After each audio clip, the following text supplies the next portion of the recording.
And the Indiana Fever have pulled off the upset, the 6th seed, beating Vegas 89-73 to take game 1.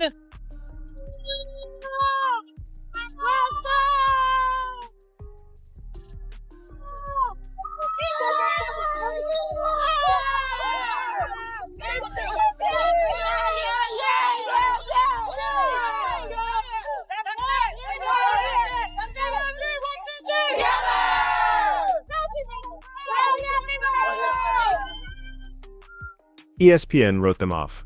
Odds makers laughed. And with 6 players out, including their superstar, the Indiana Fever were supposed to be sacrificial lambs. But on the night the Las Vegas Aces were celebrating their MVP, the Fever didn't just win, they walked into the champion's house and pulled off an impossible heist. This wasn't just an upset, it was a perfectly executed master plan that sent shockwaves through the entire league. So how did a team held together by tape dismantle the WNBA's greatest dynasty? The answer lies in a secret defensive blueprint that neutralized an MVP and a shocking, record-breaking performance from the one player nobody was watching. Particular matchup, Aces Fever, game 1. We're not deciding the whole series right now, just game 1. Should we do it together? I think we should do it together because my spidey sense is telling me they might be the same. 3, 2, 1. Aces. They're not going to lose after she just won MVP. Yeah, period. There's no way. Okay, I see no way. Indiana Fever had no business winning a playoff series this year, had no business advancing to the semifinals for the first time in a decade, and yet here they are, eliminating the Atlanta Dream in Atlanta without Caitlin Clark, without Sophie Cunningham, without Sid Colson, without Erin McDonald, without Chloe Bibby. The hospital squad is on the bench, and yet the Indiana Fever are into the semifinals of the WNBA playoff. Before the ball was even tipped, the story was already written. The Indiana Fever were cast as the sacrificial lambs. ESPN panels dismissed their chances, calling the series short and predictable. Sportsbooks had the odds so ridiculously lopsided it was considered a foregone conclusion. The narrative wasn't about winning, it was about survival, but the disrespect ran deeper than just predictions. The Fever were a team decimated by injuries, a hospital squad fielding a roster that looked more like a patchwork quilt than a playoff contender. And then the coaching of Stephanie White. She is working with a 9-woman rotation, and 5 of those players did not even touch the court the last time the Fever played the Dream during the regular season, and 3 of those players weren't even on the team. I cannot say it enough. The Indiana Fever should not be here. They continue to be here. They battle. They're resilient. It's wildly impressive. Caitlin Clark wore the black Air Force Ones again. They had one of those forces lifted in the air like a beacon of hope, and now they'll face the Aces. Their injury report was a nightmare, with 6 players sidelined, including their electrifying star Caitlin Clark, whose season had been cut short. They were also missing key players like Sophie Cunningham, Sydney Colson, and Ari McDonald, all out with season-ending injuries. On paper, they shouldn't have just lost. They shouldn't have even been competitive. They were a team running on fumes and pure heart, a group so thoroughly counted out that just avoiding a blowout was considered a moral victory. You actually just referenced it twice. It is Indiana. Dropped 2 of the 3 games to them this year, but you haven't seen them since late July. What excites you about that matchup? That they haven't seen the real Aces yet. They caught us when we were at a bit in turmoil. Not only that, they whooped us one of those stretches. So, you know what? We'll buckle in, hone in where we can, and take care of business. First semifinal appearance. Just what's your emotional state right now? Normal, I think. It's practice. Trying to prepare like anybody else would, like any other day. But keep the main thing. That's all you can do. Picture the scene in Las Vegas. The arena was buzzing, championship banners hung from the rafters, and the home crowd was ready for a party. The centerpiece of the evening was the celebration for A'ja Wilson, who was being honored with her record-breaking 4th WNBA MVP trophy at center court. The moment was designed to be a coronation, a symbol of her dominance and the Aces' undisputed reign over the league. The Fever weren't just opponents, they were meant to be the background extras in Wilson's highlight reel.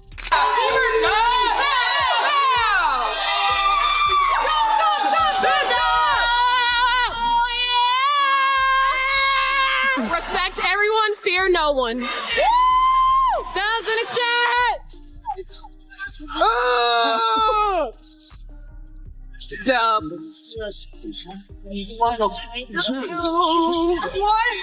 one. Big time. That's big time. Tell your younger self. Yeah. How would you explain to her to make sure that you give yourself grace and give you the flowers that you so willingly deserve? Ooh, I think the best thing I could have done was, I had a list. I had a long list. I wrote down a list of all the times I could have quit, been a pro, playing with the Indiana Fever. I wrote down all the people that wrote me off. I wrote it down on a list. I wrote down all the coaches that didn't want me around. I wrote down all the media outlets that didn't want to talk to me. I think that within itself is like, you got to tell your younger self not to give up on you. Because it's been a lot of times I could have given up when I know a lot of people that talk to me now weren't talking to me, and I know what it was like when they wasn't. So that part is big for me. They were invisible, overlooked, and expected to play their part in a story that wasn't about them. But as the celebration unfolded and the MVP trophy glistened under the arena lights, the Fever had a different script in mind. They watched the ceremony, soaked in the atmosphere, and prepared to hijack the entire narrative. What was supposed to be a celebration of one player's greatness was about to become the coming-out party for a team that refused to be forgotten. That time, keeping the pivot foot alive and going strong side for Wilson. Mitchell this time finds a lane to the basket.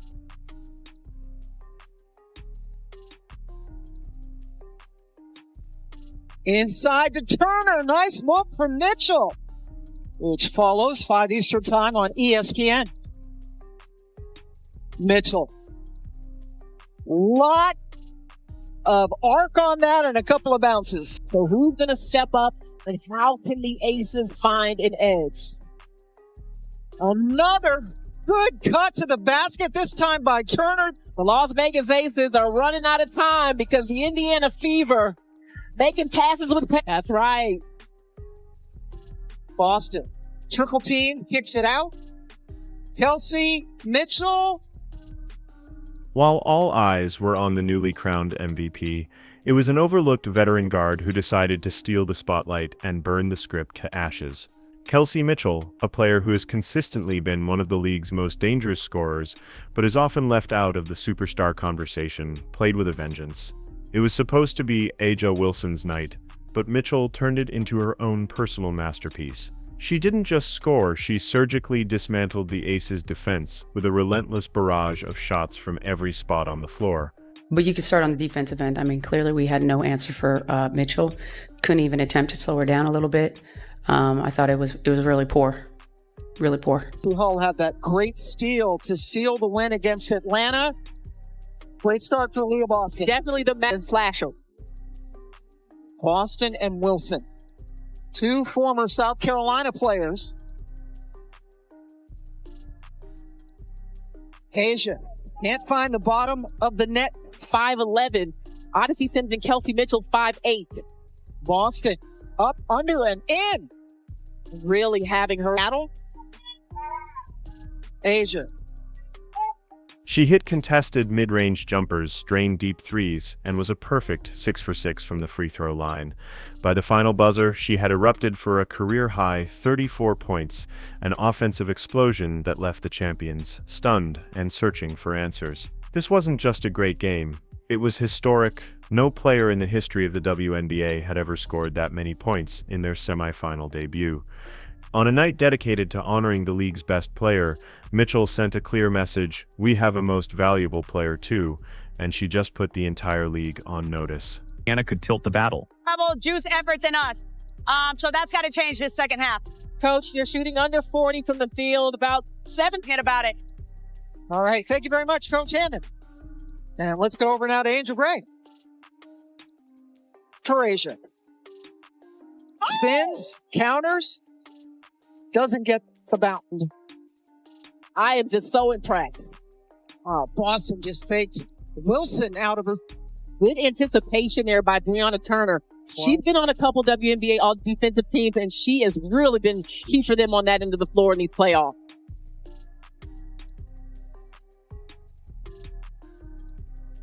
Sims, yet again. That's a tough matchup. Which follows 5 Eastern time on ESPN. Mitchell. Lot of arc on that and a couple in the regular season than Asia. I mean, it's higher league. And Sims, they gave her just that space and she took it. But this shocking victory wasn't just the result of one player's heroic performance. The Fever executed a defensive game plan so perfectly that it may as well be framed and hung in a museum. The toughest assignment fell to Aaliyah Boston, who was tasked with guarding the four-time MVP Aja Wilson. Boston's strategy wasn't to stop Wilson, but to make her life as difficult as possible. She was physical, disruptive, and, in her own words, annoying. She pushed Wilson off her favorite spots, contested every shot, and never allowed her to find a rhythm. Lexi Hull had that great steal to seal the win against Atlanta. A great start for Aaliyah Boston.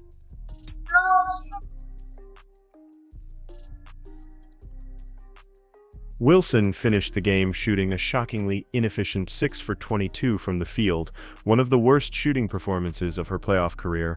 Beyond Boston, Lexi Hull put on a defensive clinic against the explosive Jackie Young, shadowing her every move and effectively erasing her from the game. The Aces, a team built on star power, were suddenly looking frustrated and one-dimensional thanks to a defensive scheme that was executed with flawless precision. First 5 minutes. One shot. Rebound. Say hi, say hi, say hi. We're good. Good job, Kels. Keep playing great defense. Stay on the ground. Yep. Switch. Perhaps the most stunning revelation of the night came from a look at the box score. In a category everyone expected the Aces to dominate, Las Vegas, with their MVP center and imposing front line, was supposed to own the paint. Instead, the smaller, grittier Fever turned the tables on them in spectacular fashion. Indiana relentlessly attacked the basket, with players like Odyssey Sims and Natasha Howard driving into the heart of the Aces' defense, drawing fouls and creating chaos. 2 minutes to go in the quarter. Hull left open for three, and she hits it. Much needed. Odyssey. Thought about it, but boy, her shooting's on point, so is her. How do you feel about the performance, the urgency, and the response you had when they made a couple runs late? Yeah, I feel good. I mean, our group has seen it all.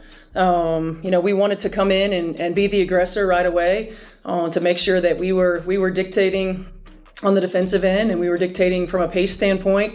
They're champions for a reason. We knew that they were going to make runs. They made a big one in the third, and we responded with a big one. I'm proud of our team. It's one game. It's a long series, so we got to keep the main thing. But to come in here and to be able to steal this one was big for us. When the dust settled, the Fever had outscored the Aces by a staggering 50-38 in the paint. This wasn't a fluke based on hot outside shooting. This was a victory forged in the trenches through pure, unadulterated effort and aggression. The Fever proved they weren't just a finesse team. They were tougher, more physical, and wanted it more. They didn't just beat the champions at their own game.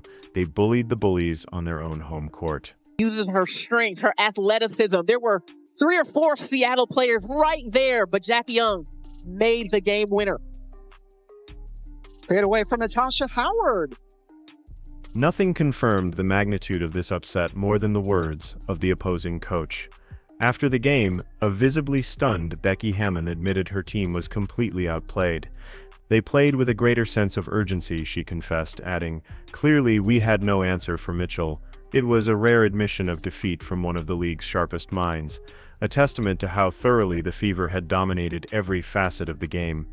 To the ball on the block. Now the shot clock is winding down. Young doing a good job keeping Chelsea Mitchell away from the basket, but the Fever scored. The sentiment was echoed from the Fever's own sideline, where the injured Caitlin Clark, watching her teammates pull off the impossible, sent out a simple but powerful message on social media.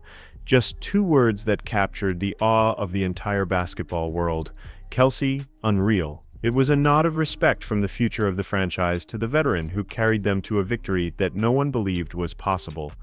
This wasn't just a win, it was a statement validated by their biggest star and their toughest opponent. Great. Driving, taking the shot. Stopped by. In the end, it was more than just a single playoff victory. It was a masterclass in belief, strategy, and heart. A team that was written off, decimated by injuries, and expected to be nothing more than a footnote in the champion's story, flipped the entire script. A forgotten star delivered a career-defining performance on the biggest stage, and a defensive scheme exposed cracks in an empire that once seemed impenetrable. But the hardest part is yet to come. You know, we've got to keep the main thing, and that is us playing to a standard of basketball that we want to have as an Indiana Fever organization and franchise. You know, we've got to keep our layers. You know, the outside, the people in our building, and the people in our locker room. And the thing I'm just so proud of with this group is it doesn't matter who's on the floor, it doesn't matter who's on our roster. They give each other the freedom to be themselves. They empower one another to be themselves and to be the best version of themselves. And every time we've had a change, every time we've brought someone in, every time we've had rotational changes, they're for each other. They live the we over the me.